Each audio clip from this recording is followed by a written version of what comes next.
Okay, so welcome back. So we've talked about two different types of storage. We've talked about the EBS storage, and then we've also talked about the EC2 instance store. Now there is another kind of storage called the elastic file system. And just to remind you, the different types of storage that we simply have, and we've again discussed about the Amazon EBS, the elastic block store. This was the main one we practiced on. And for the CCP level, or the cloud compute practitioner level, this is the one you really need to know at least. Okay, and then I've actually just talked about the EC2 instance store, which, like I said, is a temporary disk, okay, that just stores temporary information. All right, and then the next one we simply want to talk about is this one called the Amazon EFS. Okay, so it's a more powerful one, so let's talk about it. Now the Amazon EFS stands for Elastic File System. Okay, and it's a managed network file system that can be mounted on hundreds of EC2 instances. Okay, and this EFS works with Linux EC2 only. Okay, it doesn't work with just some random operating system. It works specifically with Linux. Okay, that is Amazon Linux. So maybe in future it might be working with other AMIs. Okay, so since it works with Amazon Linux, okay, and in that case you can use it in multiple availability zones. Okay, and it is usually highly available, scalable, though it's expensive, but you also need to pay per use, by the way, and there's no capacity planning. So this elastic file system is just a maybe advanced or even better way to actually have your storage. Okay, and this is how it works. If you remember with the elastic block store, okay, you can have an instance. So let's say this is your EC2 instance.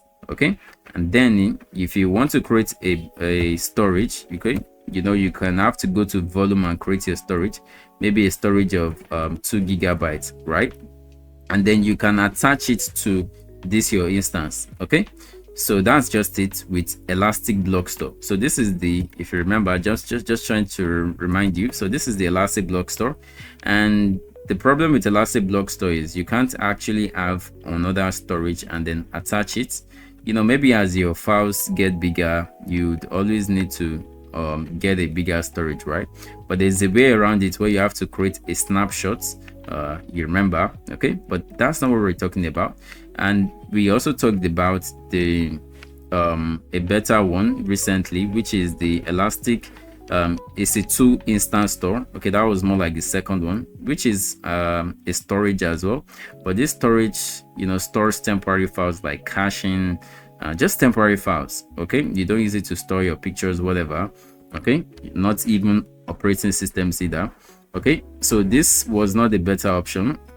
So now we're talking about the current one now, which is the EFS, elastic file system.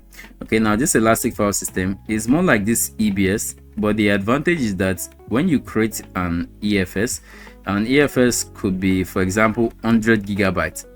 That's really a lot. Okay, and you can connect it to different instances. Okay, so you could have different instances that you can connect it to, like as many instances as you can connect it to. But unlike the EBS you just only have to create the block, the storage once, and then you only attach it to the instance and you can't create another storage. Okay, but there's a way around it.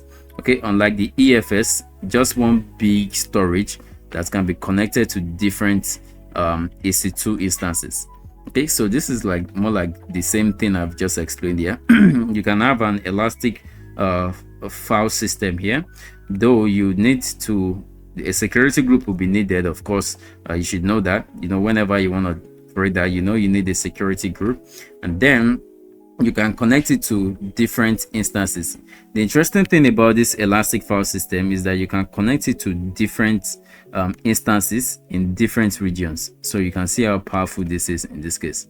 Okay, and that's more why it's actually expensive. Okay, because it's you can connect to different availability zones, just like EOS 1A, EOS 1B, EOS 1C, and you can connect to as many EC2 instances as you want. Okay, so that's not some small kind of availability for you in the cloud.